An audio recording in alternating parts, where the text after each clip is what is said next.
Economics में आप अच्छे नहीं हो, अगर आप इकोनॉमिक्स में अच्छे नहीं हो और आपने इकोनॉमिक्स का अभी कुछ भी नहीं पढ़ा क्लास 12, डिस्क्रिप्शन के अंदर आपको लिंक मिल जाएगा, उस वीडियो को देखो। मैंने उसके अंदर 2025 का गेस्ट पेपर आपके साथ डिस्कस करा और प्लान एक डिस्कस करा कि किस तरह से आपको उसको पढ़ना है और उसको याद करना है। ठीक है, उसको करो, उसको अच्छे से करो। इसके बाद मैं 2024 का एक और आपको गेस्ट पेपर प्रोवाइड कर दूंगा।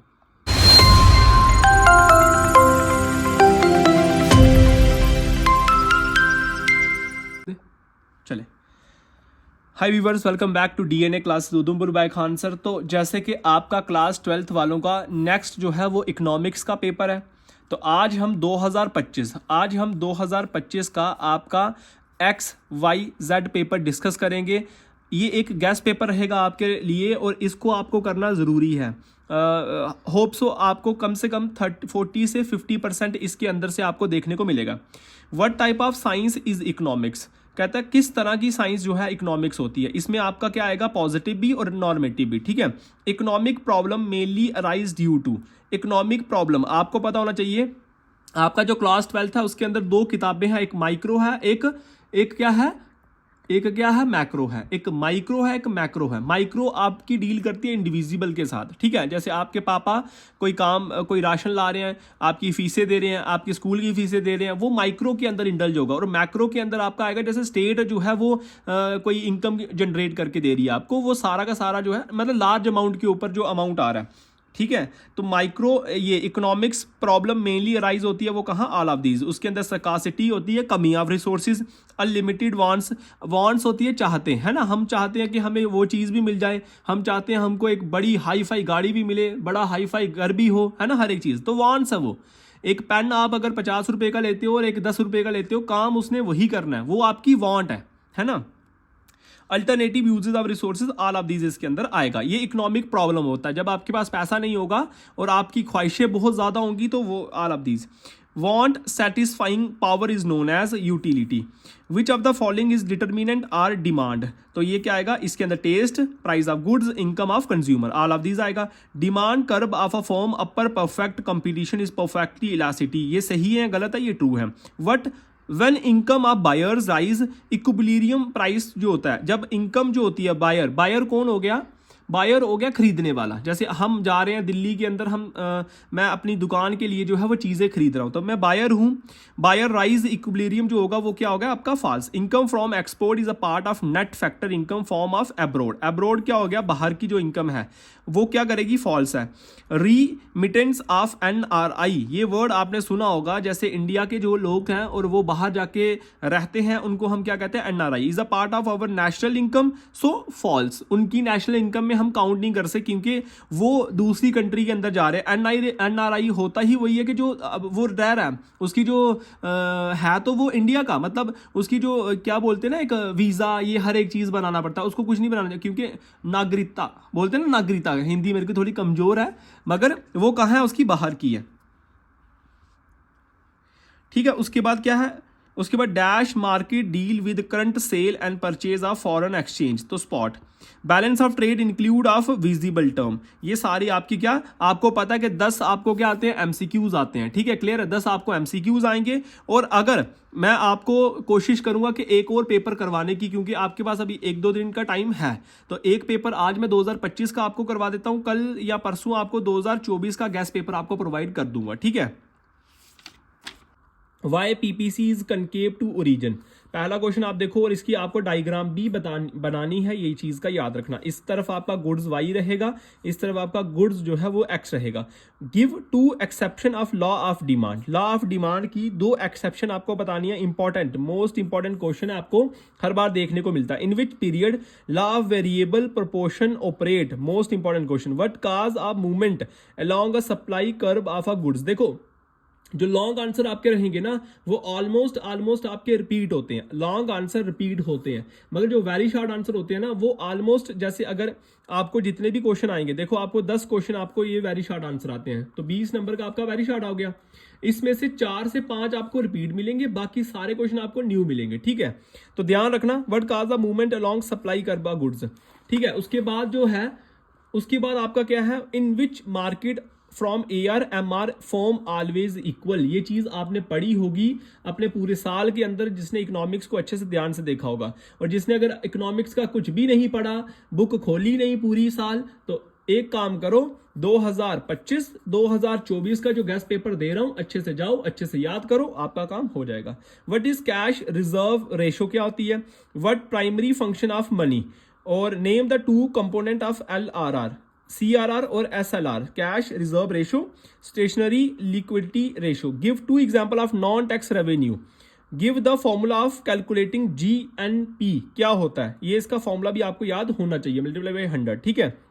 उसके बाद 4 नंबर का आपको मिलेगा शॉर्ट आंसर, ठीक है। शॉर्ट आंसर का अगर मैं पहला देखूंगा, क्योंकि अभी तक आपने कोई निकालने वाला क्वेश्चन नहीं किया, ठीक है, इकोनॉमिक्स के अंदर अभी आपको निकालने वाला क्वेश्चन है, कैलकुलेशन वाला मैथ्स का क्वेश्चन होगा। ATC, इसमें आपको फिक्स्ड कॉस्ट फर्म की दी हुई है 60 रुपए। ATC जो है वो डिफरेंट लेवल्स है उसके, ठीक है। ATC के पहले 90 है, सेकंड पे 58 है, उसके बाद थर्ड 48 है, 44 है, ठीक है। ये चीज को आपको कैलकुलेट करना है, तो कैसे कैलकुलेट करना है आप देखो इसको, कैलकुलेट एवरेज वेरिएबल्स। तो देखो किस तरह 1 2 3 4 आपने पूरा डाटा जो आपको दिया है, TC TFC TVC आपने निकालना है, इसके AVC आपने निकालना है और MC आपने इसको निकालना है, ठीक है। या तो अगर आपको कैलकुलेशन या तो आपका मैथ्स इकोनॉमिक्स के अंदर अच्छा है तो ये कर लो, अदरवाइज आप इसका टेबल या लिखने वाला क्वेश्चन कर सकते हो, ठीक है। डिपेंड करता है कि आपने इकोनॉमिक्स अभी तक पढ़ी कितनी है, ठीक है। उसके बाद ये क्वेश्चन भी इंपॉर्टेंट है, मोस्ट इंपॉर्टेंट क्वेश्चन है, डिफरेंशिएट बिटवीन इंडिविजुअल डिमांड और मार्केट डिमांड। इंडिविजुअल मतलब हम खुद की सिंगल पर्सन की डिमांड क्या है और मार्केट की डिमांड क्या है। जैसे फंक्शन आते हैं, शादियां शुरू हो जाती हैं और मार्केट के अंदर कपड़े की डिमांड, सोने की डिमांड, खाने की डिमांड, ये चीजों की डिमांड बढ़ना स्टार्ट हो जाती है। इंडिविजुअल की डिमांड, सपोज करो एक बंदा बीमार है, उसकी डिमांड क्या है उस टाइम पे, उसको फ्रूट खाने हैं, उसको खाना कम खाना है, वगैरह वगैरह जो भी है ना इंडिविजुअल की डिमांड। ये पूरा का पूरा आपको क्वेश्चन की स्क्रीनशॉट आप ले लो और इसको याद करने की कोशिश करो। उसके बाद आपका या तो ये करो, फिर या तो rise of power related to goods demand of for a goods, ये क्वेश्चन भी आप याद कर सकते हैं, ये मोस्ट इंपॉर्टेंट क्वेश्चन है, ठीक है। आगे अगर हम बात करेंगे, आगे आपका क्वेश्चन है how rise determined in the market, ठीक है। राइज कैसे होता है, इसके अंदर भी आपको टेबल बनाने की जरूरत है और उसके बाद इसका ग्राफ बनाने की जरूरत है, ठीक है। अगर वो चीज आपको नहीं करनी तो इसका स्क्रीनशॉट ले लो, ये याद कर सकते हो। मगर मेरी कोशिश रहेगी जितने भी आर वाले गैस के अंदर जितने भी क्वेश्चन आपको मैं बता रहा हूं, जितने भी आर वाले क्वेश्चन भी आ रहे हैं ना बच्चे, वो सारे के सारे कर लो, एक भी क्वेश्चन छोड़ना मत, ठीक है। गैस वाला जितने भी क्वेश्चन आपको बता रहे हूं, अगर और वाला भी है तो वो भी सारे के सारे आपको याद करने हैं। और ये वाला जो क्वेश्चन है ना आपका, ये मोस्ट इंपॉर्टेंट क्वेश्चन आपका, ठीक है। क्या क्वेश्चन बोला गया, how equilibrium level of income and output achieved, किस तरह से आप करते हो। ये जो आपके जो AD लिखा हुआ है ना, ये आपकी ये जो फुल फॉर्म आपकी MCQs के अंदर भी आ सकती है, ये चीज का एक चीज का आप ध्यान रखना, ठीक है। उसके बाद आप नेक्स्ट जो करोगे, इसका जो R के अंदर आया, ये आया explain briefly concept of involuntary unemployment and voluntary involvement, कौन कौन से होते हैं। एम्प्लॉयमेंट आपको पता ही है कि जो आपके पास जो आप काम कर रहे हो एम्प्लॉयमेंट है। अगर आप बेरोजगार हो, घर पे बैठे हो बैले, तो फिर वो क्या होगा, अनएम्प्लॉयमेंट होगा, वो आपको करना है। इनवॉलेंट्री और वॉलेंट्री का मतलब यही होता है कि जो कुछ ऐसे लोग भी हैं, कुछ ऐसे टीचर भी हैं या कुछ ऐसे लोग हैं जो जिनके पास मतलब वो काम कर सकते हैं। जैसे मेरे पास एक पर्सन है और उसका घर का अपना अच्छा खासा है, मगर वो काम खुद जाता ही नहीं काम करने के लिए। तो बड़े सारी ऐसी एग्जाम्पलें हैं कि आप लोग आगे आके काम करना ही नहीं चाहते हैं। इनवॉलेंट्री और वॉलेंट्री का डिफरेंस आप कर सकते हो, ठीक है। अब आप कौन सी कैटेगरी में आते हो, एक बारी मुझे उसका आंसर जरूर देना। Explain role of taxation reducing excess demand, most important question, most important question. उसका जो आ आएगा consumption function and algebraic expression, आपको क्वेश्चन बहुत बहुत ज्यादा इंपॉर्टेंट क्वेश्चन है। ये मत सोचना कि सर ने और दिया तो ये कर लेते हैं, इसको छोड़ देते हैं, नहीं। आपको जितने भी क्वेश्चन अगर और के अंदर भी मैं बता रहा हूं, वो क्वेश्चन भी आपको करने ही करने हैं, ठीक है। और अगर आप 2025 का जो मैं ये गैस पेपर आपको दे रहा हूं, इसके बाद मैं आपको 2024 का भी इंशाल्लाह कोशिश करूंगा। देखो अभी तक हमने जितने भी गैस पेपर 10th वालों को दिए हैं ना, ऑलमोस्ट आप देखोगे कि उनको मैं कह रहा हूं 70+ 4 पेपर उनके हो गए, एक SST का दिया हुआ है उनको, 70+ उनको पेपर के अंदर आया हुआ है। इसीलिए आप एक कोशिश करना, जितना मैं दे रहा हूं उसको याद करने की कोशिश करना, ठीक है। उन बच्चों के लिए जिन्होंने अभी तक कुछ भी नहीं पढ़ा और 2-3 दिन के बाद उनका पेपर है। What is the difference between revenue budget और कैपिटल बजट, क्या होता है। रेवेन्यू होगा लैंड रिकॉर्ड, ठीक है। It show the government revenue receipt and revenue expenditure. It show the government capital receipt and capital expenditure. पढ़ो, याद करो, रट्टा मारो, अगर नहीं हो रहा तो कुछ ना कुछ तो करो, नकल ना मारना, बाकी सब कुछ मारना, ठीक है। और उसके आर में फैक्चुअल डिफ्लिक्ट एव रेवेन्यू डिफ्लिक्ट एंड फैक्चुअल डिफ्लिक्ट इंडिकेट कैसे कैसे करता है, ये आपको करने हैं। 4 स्कोप क्या है इसका, ये आपको करना है, ठीक है। Differentiate devaluation and depreciation of domestic currency, क्या होती है उसका आपको डिफरेंशिएट। और करंट अकाउंट किसको कहते हैं, सेविंग अकाउंट और करंट अकाउंट आपको पता ही है क्या चीज होती है, ठीक है। उसके बाद आपके ये आ जाएंगे लॉन्ग आंसर। लॉन्ग आपको कितने नंबर का आता है, 6 नंबर का। कितने मार्क्स का आएगा, 6 नंबर का आपका लॉन्ग रहेगा, ठीक है, ध्यान रखना। Explain various degree of prices elasticity of demand, ये आपको क्वेश्चन मोस्ट इंपोर्टेंट। लॉन्ग जितने भी बताऊंगा ना ये रिपीट होंगे ही होंगे, ध्यान रखना।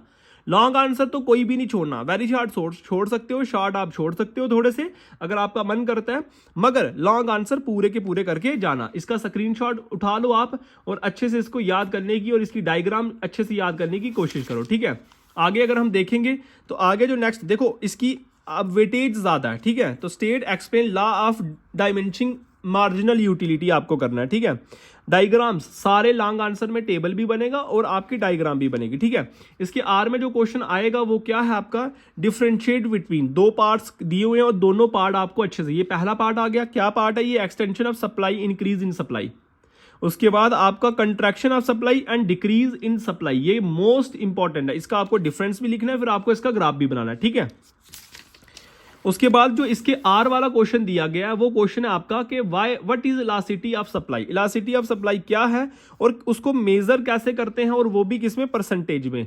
मैथ्स अगर स्ट्रांग है, क्योंकि आपको 68 रिलैक्सेशन आपको मिली है 15% की। अगर आपको लगता है कि आपका मैथ्स अच्छा नहीं है तो आप क्वेश्चन छोड़ सकते हो, मगर मेरा मानना यह है कि आप सारा करके जाओ, कि अगर उसमें से अगर आपको कुछ नहीं आता फिर आप स्किप करना, अदरवाइज पूरा पढ़ के जाओ, ठीक है। ये पेपर तो पूरा का पूरा आपको करके जाना ही जाना है। लास्ट 31 वाला जो क्वेश्चन आपका, explain the circular flow income in simple economy. आपको फ्लो चार्ट, लॉन्ग आंसर में आपको फ्लो चार्ट बनाना ही बनाना है बच्चे, फ्लो चार्ट बनाना ही बनाना है।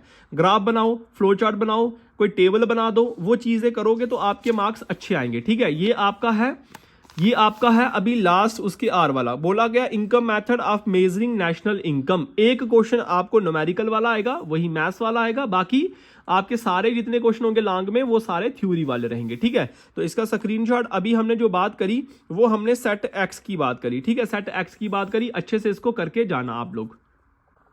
तो ये है अभी सेट वाई आपका। वाई के अंदर आप देख लो, मैंने आपको बता दिया 10 आपको एमसीक्यूज आएंगे, स्क्रीनशॉट ले लो और इसको याद करो। फिर वेरी शॉर्ट आंसर आपके सेट वाई के अंदर ये आपके 2 नंबर का रहेगा, नॉर्मेटिव इकोनॉमिक्स क्या होती है।